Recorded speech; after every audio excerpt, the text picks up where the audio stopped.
The Rams are a stacked roster, and to have two great receivers, yet everybody's mock draft is the Rams targeting a wide receiver in a draft that it's not a great receiver draft.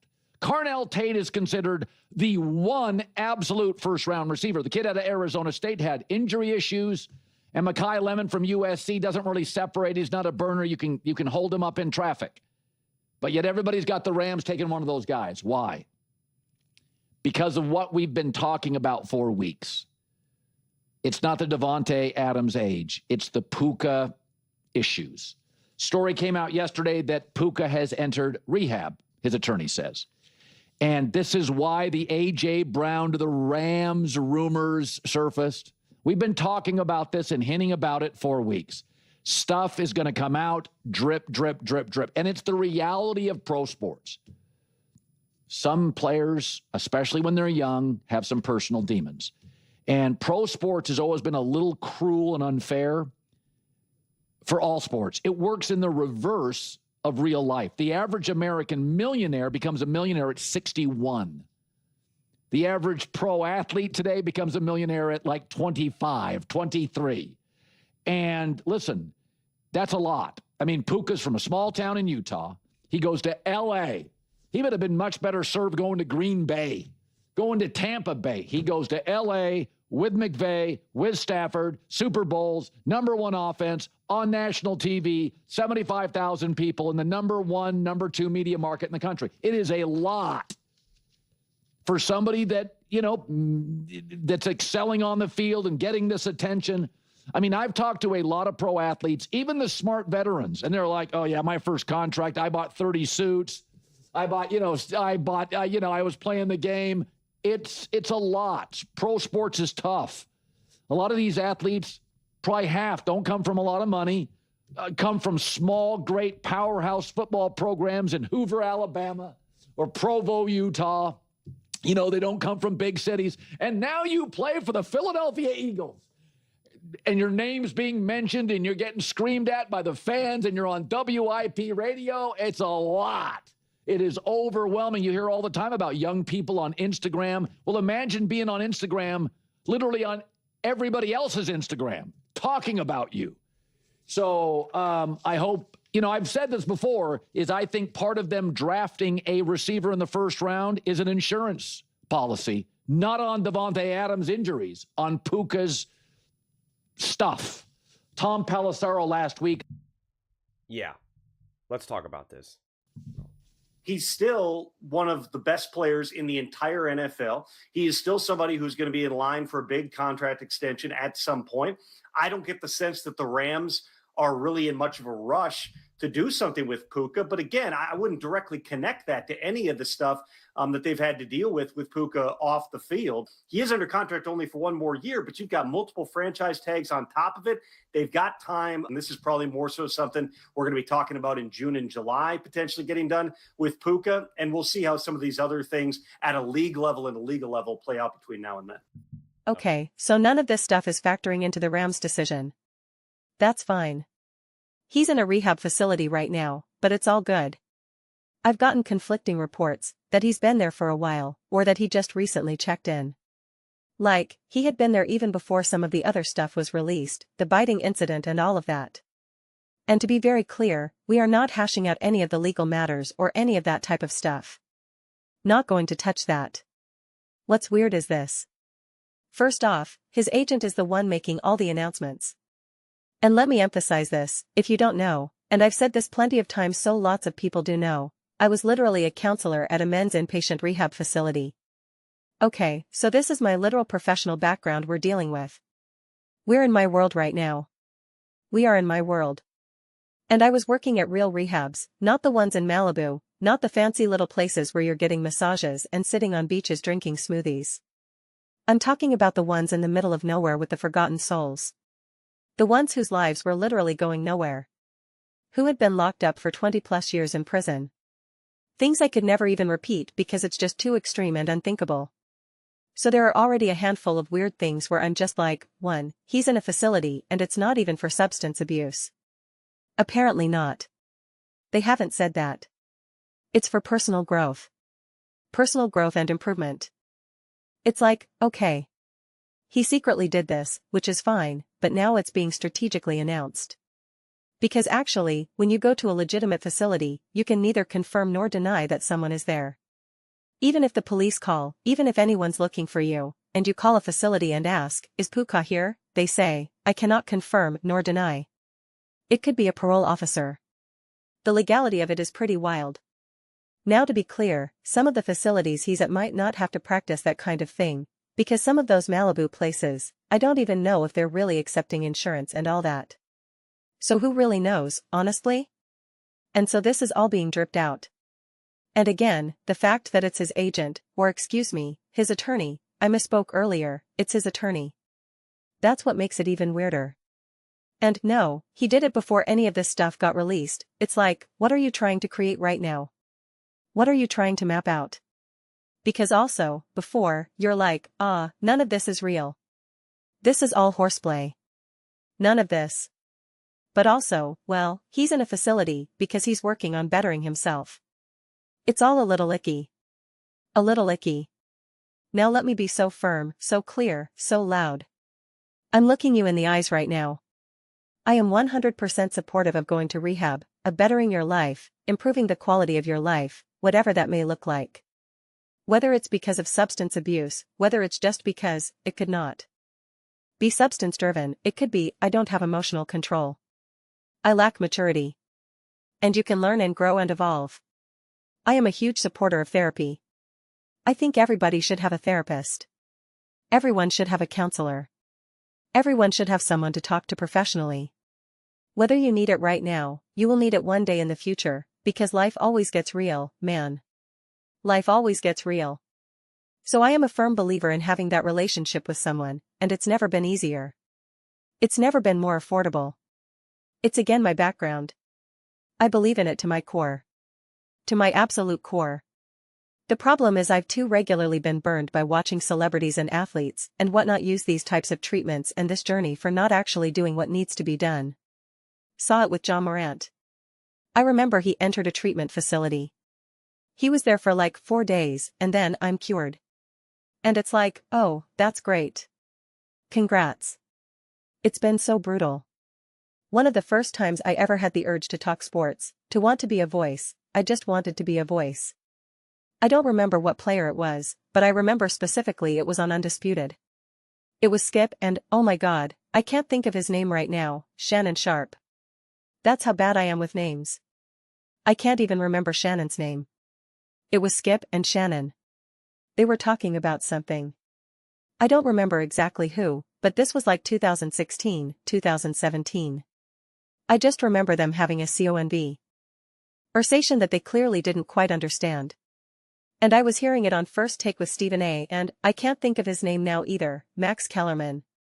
I was so irritated because we're at the peak of people talking about things they just don't understand. They were referencing Johnny Manziel and all this type of stuff, and it was driving me nuts.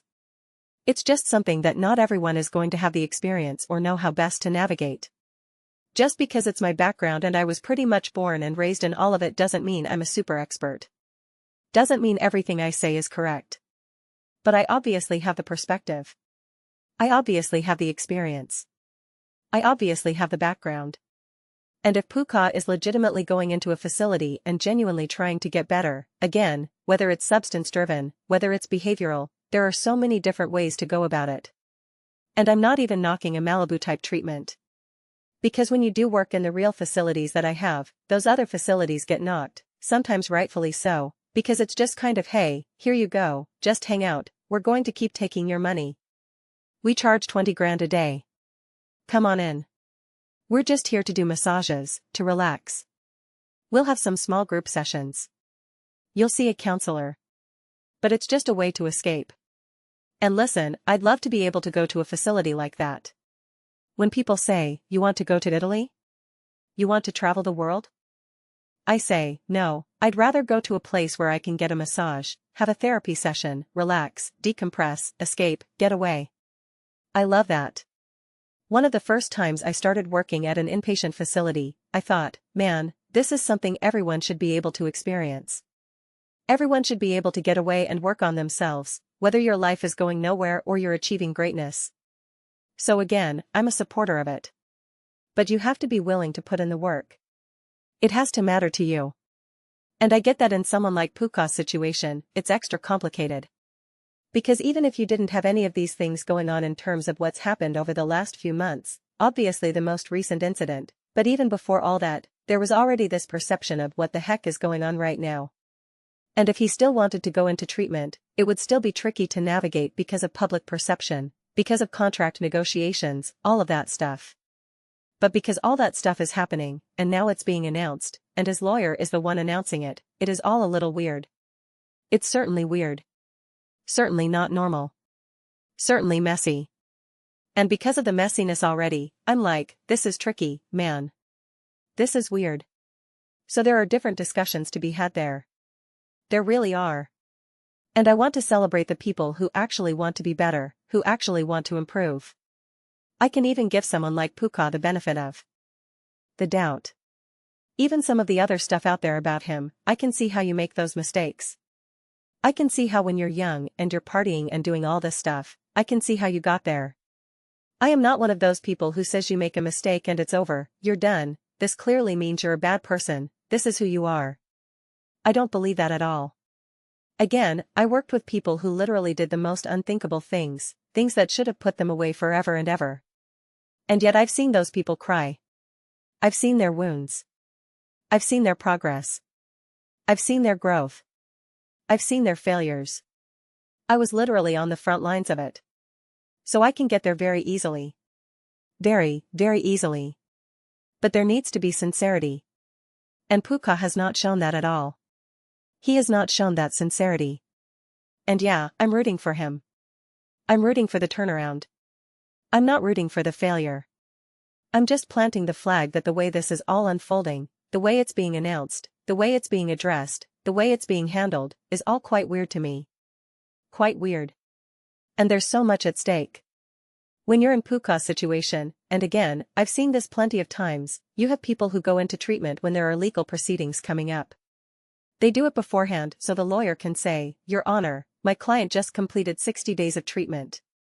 You do that whole song and dance. I've seen it a million times. It was my job. Knowing that someone was facing legitimate 10, 15, 20 years of prison. And it was up to me to sign and say, yeah, this guy completed this. He did what he was supposed to do. He should be free. I talk about being put in a position where I thought, I don't think I should be the one making this call. I haven't been doing this long enough. Is there a supervisor around? This doesn't seem like it should be my decision. I remember going to my supervisor and saying, I don't know if I should be the one making this call. And they said, well, you're his counselor. It's your call. And I thought, what? This is too much for me. So yeah, that's just how I'm looking at it right now. I want him to just look in the mirror and say, I'm making mistakes. I'm messing up right now. I need to be better. And listen, to be fair, we've seen lots of people make mistakes, lots of people mess up, and not take this course of action. So I find it fascinating. I find it thought-provoking. I find it interesting. He does have easy access to this type of stuff being in LA and all that. It's the culture out there. In Florida too. And yeah, it's a messier situation than it's apparently given credit for. It actually gives the Rams tremendous power from a football perspective. It absolutely, weirdly enough, benefits them. Because they're going to stand by him so far, as long as no other really bad accusation comes out. They'll stand by him, and now they have all the power. They can easily franchise tag him. They can easily say, we're not signing you right now. And he can't say, you better, or I'm sitting out. He loses that power. It absolutely gives way more power to the Los Angeles Rams right now. Way more power. They don't have to do anything. They can totally say, buddy, we want to work with you forever, but you're in rehab. You're facing accusations. What team do you think is just going to sign up to give you $42 million? You think you're just going to walk in and get the Jackson Smith-Jigba contract? No. And he knows that. His agent knows that. The lawyers know that. Everyone knows that. And if you don't know that, well, then you really are far gone. And you probably need more than just a Malibu treatment facility. But yeah, it's a weird situation, man. It's a weird situation. We're never really going to have all the information, because even with this type of treatment, we're still not getting the reasons for it. So I don't know. I'll probably just leave it at that. There's so much more to say, but I don't want to start saying things without having all the information. I always find it interesting to see how other people talk about this type of stuff, what their reaction is. Because it's such an experience and background that so many people have such limited experience with, and such confusion and misunderstanding. I mean, you think people are confused about football? You think people are confused about whether to run or pass, or who's F? All it was that you lost a game. Dude, mental health, addiction, human behavior, talk about confusion, man. Talk about confusion. So to me, this will continue to be more of a wait-and-see situation. But I think very much that the Los Angeles Rams are going to do every single thing they possibly can to keep him, to make sure he is their receiver for the future. As long as he doesn't do something where they just say, well, now our hands are tied. You did that thing that makes it impossible for us to keep you. We don't have a choice. But as long as the Rams technically have the choice, Puka Nakua will be there. And we're going to get all the generic statements, we just care about him as a person. We believe he's doing the things he needs to do to get better. You're going to get all that good stuff. So it's up to Puka. It's up to Puka. Those are just my thoughts. I'd absolutely love to hear yours. What do you all think about Puka Nakua and the Los Angeles Rams in this whole situation? Let me know your thoughts in the comments below. I read every single comment. So whether you agree with me or disagree with me, either way, let's get into some discussions. Let's get into some fights. But ultimately, let's just have some fun. Please do consider subscribing. We're building an amazing community here, and I'd absolutely love to see you part of it. I want to build something that we all generally feel connected to. Something that we're really excited to be part of. I think we're well on our way to doing it. Please don't forget to give this video a thumbs up. It really does help with visibility and the algorithm. Thank you so much. See you next time.